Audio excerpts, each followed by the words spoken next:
nagbabalik. Nagkaraan. Kahit pa paano. That's too personal. Charing! Kasama na yun. Go, Miss Dawn. Talagang may ganon, Tita Mercy? Oo, may ganon talaga. Pag off ka, bumabalik ang feelings.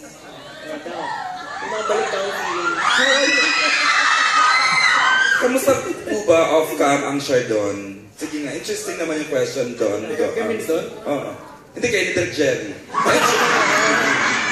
Girls, kayo doon. Kasi kami ni Don, we've remained friends, no? And all these years, pag magkakasama kami ni Don sa set, like kami nagkikwentuhan. What? Daldalan ang daldalan.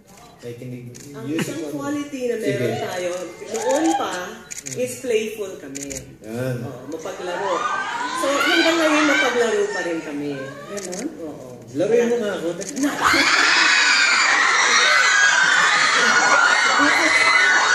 Yan na yung headline na yan bukas. Ano? Yun po, Tita Mercy. I hope you're satisfied.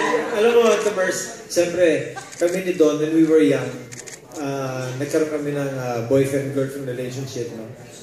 It was a very intense one. Pero pagkatapos nun, nung natapos na yung relationship namin ni Don, we've remained friends. Kahit ngayon may mga sariling pamilya na kami, may mga asawa na kami, we're still very good friends. Sabi nila, minsan daw, lovers cannot be friends. Akala lang nila yun. Akala lang nila yun. Pero pwede. Ano namang hugot mo yan, Tita Mercy?